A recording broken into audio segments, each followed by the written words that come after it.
Chapter 14, Alterations in Hemostasis and Blood Coagulation. In this chapter, we'll talk about blood clotting or hemostasis, and then we'll get into platelet disorders since platelets are involved in the process of clotting, and we'll talk about two disorders, thrombocytopenia and thrombocytosis. So, what is the process involved in hemostasis or blood clotting? Well, first of all, hemostasis is where we form a blood clot to arrest bleeding or prevent blood loss after a blood vessel injury.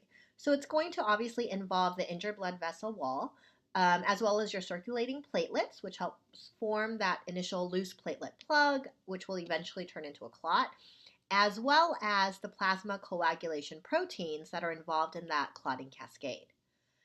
Now, there can be alterations or issues with the process of hemostasis. For instance, if there's inadequate hemostasis, then one of the issues that may come up is bleeding. So if you don't have enough clotting occurring, or if it's unable to occur, then when you have an injury, you're going to bleed out or bleed much longer than you should.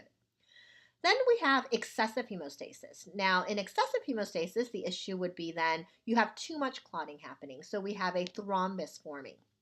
Now, interestingly enough, even with excessive hemostasis, you can have bleeding issues. And if you think about it, if you are clotting when you don't need to clot and you are clotting too much, you may be using up some of these coagulation proteins that are necessary for clotting. So when you do have an injury and you do need a clot to form, you may not have all of the things that are required for that process to occur. So in that instance, bleeding can also happen. Now, platelets, also known as your thrombocytes, have a normal count of about 150,000 to 400,000 per millimeters cubed. Now, what about the stages of hemostasis? We have primary, secondary, and then the final stage. So in the primary stage of hemostasis, this is what will happen due to that initial vessel injury. So this is where your platelets that are circulating in the lumen of your blood vessel wall start to aggregate at the site of injury and form a loose platelet plug. Your blood vessels will also vasoconstrict in the area to prevent blood loss. So it's a way to reduce blood flow to the site of injury. So once we've created this loose platelet plug, we're going to then initiate the second stage of hemostasis. So this is where we're going to turn that loose platelet plug into a more stable clot. So this is our coagulation cascade. And it involves the formation of that fibrin clot through either an intrinsic or an extrinsic pathway. So the intrinsic pathway is initiated when blood comes into contact with altered vascular endothelium. So when you have that injury and the endothelial layer gets kind of exposed, that's when our platelets will aggregate and the clotting cascade will all begin. The extrinsic pathway begins when the vascular wall is traumatized. So a crush injury would be an example of that. Either pathway will lead to prothrombin converting into thrombin, and then that leading fibrinogen to turn into fibrin, and fibrin is going to be what creates your clot. So it's your fibrin clot. So again, this is known as your coagulation cascade. Then in the final stage of hemostasis, that's when we have clot retraction. So what will happen underneath the clot is the vessel will heal itself, so the injury will heal, and now we need to remove the clot, and we need to not just let it break off and float away, we actually need to dissolve the clot, and that's that final stage. So here we can see a depiction of the clotting cascade. So there's a lot involved in that. Most of the plasma proteins that are involved in the clotting cascade are in an inactive state, and that's what we want because we want to clot when we need to. And just so you know, the factors that you see here are numbered based on the order of discovery, so they're not necessarily numbered in order.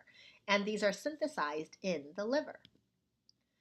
Now, that final stage of dissolving the clot is also known as fibrinolysis because remember the clot was made of a fibrin meshwork, and so you're going to dissolve the fibrin, so lyse the fibrin. So it involves the release of plasminogen activators, which will convert plasminogen into plasmin. And the plasmin is going to initiate fibrinolysis, so that dissolving of the fibrin that made up our clot.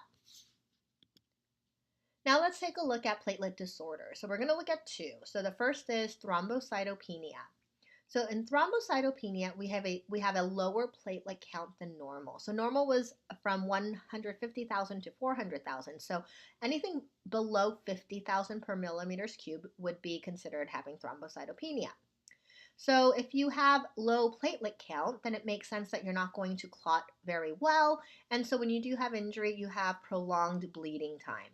And it can lead to issues like petechia and purpura. So petechia is a pinpoint round, this is where you see pinpoint round spots on the skin due to bleeding under the skin, and you can see that here. In purpura, also again due to bleeding and pooling of blood under the skin, you get red or purple discoloration. And what happens here is it doesn't blanch with pressure. So if you've ever kind of gotten red, when you push on that area of skin where you pushed or depressed, it would turn white. The redness would go away, but in this case it doesn't.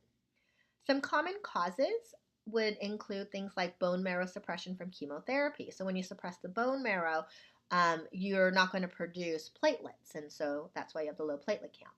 Recent immunizations, which creates autoantibodies possibly against platelets, could also be a cause, as well as alcohol. So that could also suppress the bone marrow. And the treatment is really based on what is the cause, and that's what you'll treat. So the general mechanism, again, is either you have too little platelets being produced, you have too little platelets surviving, or maybe the platelets are being sequestered, for example, in the spleen. And then there could also just be an issue with kind of like relative issues. So there's a dilution of your circulating platelets. So here in this box, we have examples of what may cause each of these. So for example, decreased platelet production. So again, we mentioned chemotherapy, reducing bone marrow activity.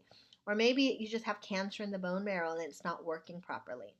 What may cause decreased platelet survival could possibly be due to drugs, or maybe issues with the immune system or an infection. And then sometimes we will sequester platelets in the spleen. So splenomegaly, that enlargement of the spleen could be could be enlarged because we're sequestering it. And it's also been shown that hypothermia can cause a sequestering of platelets in the spleen. And then we also have that dilution of the platelets, possibly because of lots of blood, but not platelets being made, or increased blood volume without platelet change. Okay, the other issue with platelets is thrombocytosis. So this is the opposite. So instead of a low count, we have a greater than 400,000 per millimeters cubed count of platelets. So if you have too much platelets, obviously lots of clots may form. That can be an issue because it can cause blockages in blood vessels. But again, it can also lead to bleeding, and we talked about that earlier. So when you're clotting too much when you don't need to, when you actually need to clot, you may not have all of the factors and proteins necessary to clot. Now, there are different reasons this could happen.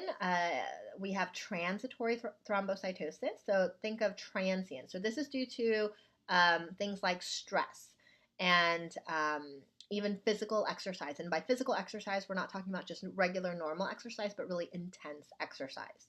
So we're not exactly sure of the mechanism behind this, but both has been associated with an increase in platelet count. Now, I want to mention really quickly about exercise. Regular exercise is good for us. And when they look at people who do normal exercise regularly, when they do excessive intense exercise, the increase in platelet count doesn't happen as much.